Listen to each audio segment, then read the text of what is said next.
Merci encore pour la fidélité, la présence à Tenue de Sport, c'est votre magazine des sports.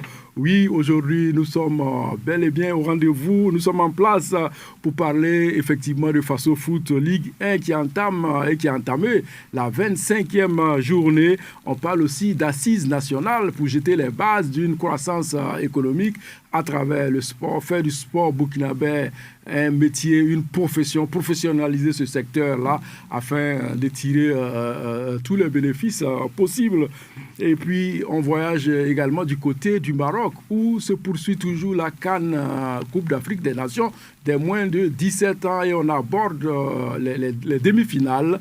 Et puis également, si le temps nous permet, on aura quelques brèves avec cette audience de l'ambassadeur pour le sport, Charles Kabouré, reçu en audience par le Premier ministre. Voilà, merci encore pour la présence. Installez-vous confortablement. C'est parti pour une demi-heure d'actualité sportive. Et puis, notre cher consultant, toujours fidèle à son poste, est là. Décryptage, analyse tout à l'heure. Alors bonsoir Ilman, bonsoir à tous les téléspectateurs de Impact TV. C'est toujours le même plaisir de partager ce temps de sport avec vous.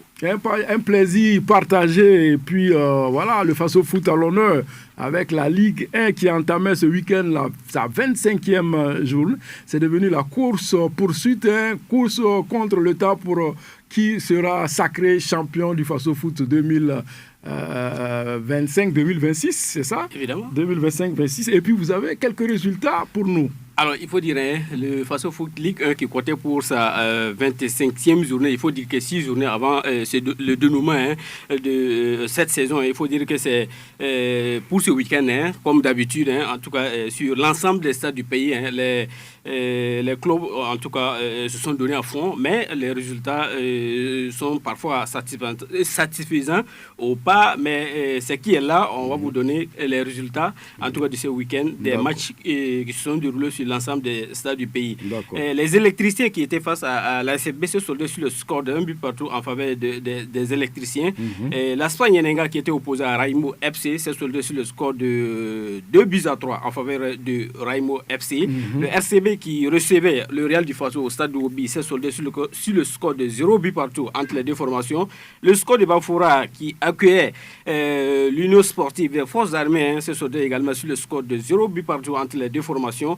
La SEC de Koudougou est tombée à domicile 0-1 face au Ray Club du Kadiago. Salitas FC aussi et Sporting Cascade ont partagé la poire en deux, 0 but partout entre les deux formations. L'Étoile filante de Ouagadougou et Majestic FC aussi se sont soldés sur le score d'un but partout entre les deux formations. Et Vitesse FC et l'AS Douane également, en tout cas, on fait un match de nul et vert de 0 but partout. Et Raimo Caracol, toujours seul en tête du championnat national. Voilà, il faut le dire évidemment. C'est Raimo qui, en tout cas, qui tient toujours jalousement sa tête, la tête du peloton depuis la phase de retour de ce championnat. Il compte 48 points plus 13, en tout cas à l'issue de la 25e journée, suivi de l'AS Sonabel 41 points plus 11 et l'USFA ferme le podium avec 41 points plus 10. Au bas du tableau, c'est la SEC de Koudougou qui le premier irrégable qui compte 25 points plus moins 15 et l'USCO de Banfoura ferme la ligne rouge avec 25 points moins 16. L'EFO qui sauve les meubles et qui remonte et qui quitte la zone rouge de relégation. Évidemment. C'est de bon augure pour les Stélis. En tout cas, il faut dire que les fous sont en train de faire les bouchées doubles pour éviter ce qu'on vient d'entendre, la relégation. En tout cas, il se positionne déjà à la 13e place, en tout cas, qui fait du bien à l'ensemble à ce club de Stélis. Ça marche. Mais bon, il reste 6 journées. 6 journées. Donc, avant la fin. On verra par la suite si le fou va se maintenir ou pas. Ce qui est sûr, on verra la réponse après. Et on a un match qui en tout cas, qui nous a mis du baume au cœur, qui nous donne de l'espoir. C'était face à la Zambie. Les jeunes étalons ont pulvérisé l'équipe zambienne 6 buts à 1 dans un hat-trick du phénoménal Lukman Tapsoba. Extrait vidéo. Talent brut, discipline tactique et détermination sans faille d'une équipe burkinabé en pleine démonstration de force.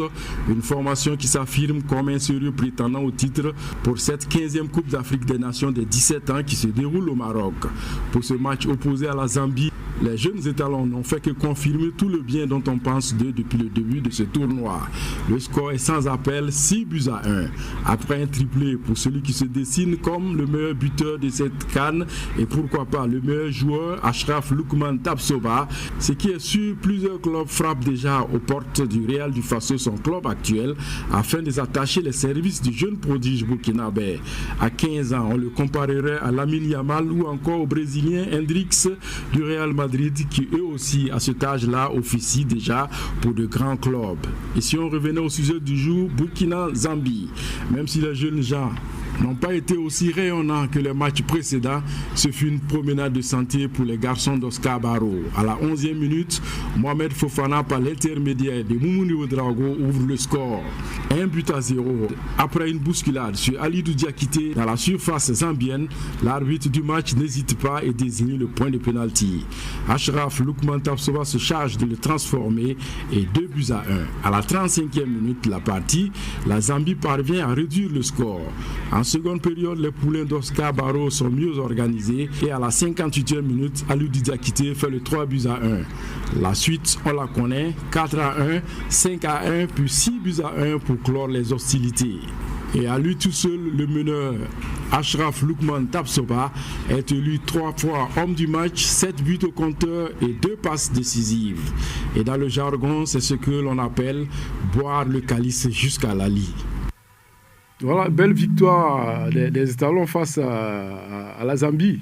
En tout cas, c'est une très belle victoire. Hein. Vous l'avez dit dans le reportage. En tout cas, ils se sont promenés. En tout cas, face à cette équipe zambienne-là, je pense que cette équipe, hein, en tout cas, a affirmé le bien dont on parle d'elle. Donc, je pense qu'à l'image de ce jeune Loukman Achraf Tapsoba, en tout cas, qui est en ligne, hein, en tout cas, 7 buts déjà, avec 2 passes décisives, étant élu aussi 3 fois homme du match. Je pense que c'est dans l'ensemble. Et qui a 7 buts à son compteur. À son compteur, je pense que cette équipe s'est à féliciter. En tout cas, zéro faute, on peut dire ainsi. En tout cas, pour ces phases de poule et puis les quarts de finale, en tout cas, ils ont été vraiment lucides. Donc, ils sont qualifiés pour les demi-finales. Donc, on verra. Et ce matin même, je pense qu'ils étaient en conférence de presse. Oscar Barrow était en conférence de presse accompagné. Parce que les demi-finales, c'est déjà ce mardi. Ce mardi, voilà. Sous le coup de 16h. Burkina-Mali et Côte d'Ivoire-Maroc. Et Côte d'Ivoire-Maroc. Je pense que, en tout cas, ces deux équipes-là, ils se connaissent très bien. En tout cas, pour avoir même débuté les préparatifs ensemble. On touche du bois. Voilà. On touche du bois et voilà. on respire. Il n'y a jamais un sans deux, puisque en 2011, la CAN de 17 a été déjà au Burkina avec les Bertrand Traoré et on a l'espoir de la réédition de cet exploit-là une deuxième fois, pourquoi pas. Oui, c'est évidemment, parce que sur cette belle lancée que les Étalons ont entamée, je pense que rien ne les empêche. En tout cas, ils ont tous les potentiels pour pouvoir s'offrir ce deuxième trophée après 2011, comme vous l'avez si bien dit. Je pense que c'est une équipe bien gonflée, bien soudée. Ouais. Même le coach, comment on appelle ça, le gardien Prince Ouedraogo l'a affirmé dans cette matinée en conférence de presse. Oscar Barrow aussi dit qu'il croit à cette équipe et cette équipe a les potentialités. Hein, nous croyons tous en cette équipe et nous avons foi que les jeunes gens vont relever le défi. On retourne au Burkina pour parler de football toujours, mais un match de gala qui a opposé des ex-professionnels conduits par le capitaine Charles Kaboré opposé à une équipe de la présidence du Faso, dont le capitaine Ibrahim Traoré était le capitaine de cette formation. Un match de gala pour transmettre un message pour dire que c'est une jeunesse bien portante qui sont aux affaires et que les Burkinabés sont à l'image de leur chef de l'État, font corps, bloc derrière lui pour aller de l'avant et puis voilà. On suit un extrait de ce match de gala là aussi.